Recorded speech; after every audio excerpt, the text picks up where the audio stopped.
Switzerland के Geneva में Syria शांति वार्ता के बुधवार को बहाल होने के बाद संयुक्त राष्ट्र ने उम्मीद जताई कि सीरिया में संक्रमणकालीन सरकार को सत्ता सौंपने को लेकर गतिरोध को खत्म किया जा सकेगा।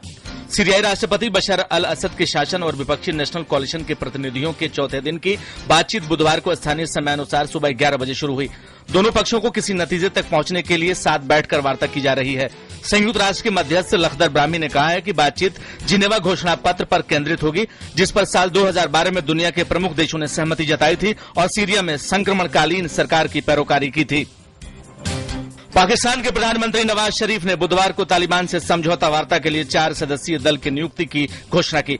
इससे पहले पाकिस्तान सरकार की ओर से उत्तरी वजीरिस्तान में तालिबान के विरुद्ध कड़ी कार्रवाई शुरू करने के संकेत दिए गए थे और कहा गया था कि इसके लिए हर विकल्प खुला हुआ है।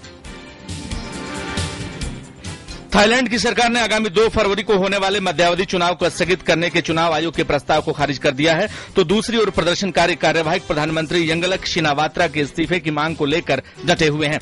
इस बीच बुधवार को कुछ प्रदर्शनकारी परिवहन विभाग के ऑफिस को बंद करने पहुंचे। उधर लाट प्राओ में प्रदर्शनकारियों को निशाना बनाकर किए गए ग्रेनेड हमले में 2 प्रदर्शनकारी घायल हो गए, जिससे हिंसा के भड़कने का भी खतरा पैदा हो गया है। कांग्रेस के अपने छठे संबोधन में ओबामा ने विश्व के कई क्षेत्रों के बारे में बात की और अपने विदेश नीति के प्रमुख पहलुओं पर जोर दिया।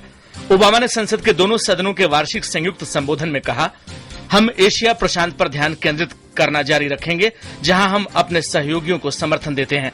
उनके संबोधन में हालांकि भारत का कोई जिक्र नहीं था, जबकि उन्होंने आर्थिक परिप्रेक्ष्य में एक बार चीन का नाम जरूर लिया। इलेक्ट्रॉनिक जासूसी करने के लिए प्रसिद्ध ब्रिटिश सरकार के संचार केंद्र के प्रमुख इयान लोबन ने वर्ष 2014 के अंत तक अपने पद से इस्तीफा देने का फैसला किया है।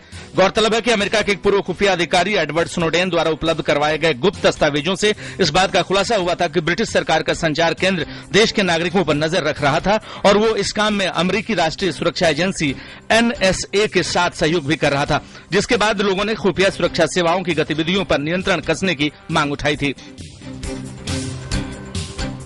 यूक्रेन की संसद में बुधवार को गिरफ्तार प्रदर्शनकारियों को माफी देने को लेकर चर्चा शुरू हुई। राष्ट्रपति ने देश की आजादी के बाद पहली बार हुए इन प्रदर्शनों को लेकर गृह युद्ध की चेतावनी दी है। इससे पहले गतिरोध खत्म करने के लिए मंगलवार को सरकार ने कड़े प्रदर्शन विरोधी कानूनों को खत्म करने के साथ ही प्रधानमंत्री और उनके कैबिनेट मंत्रियों ने इस्तीफा दे दिया था।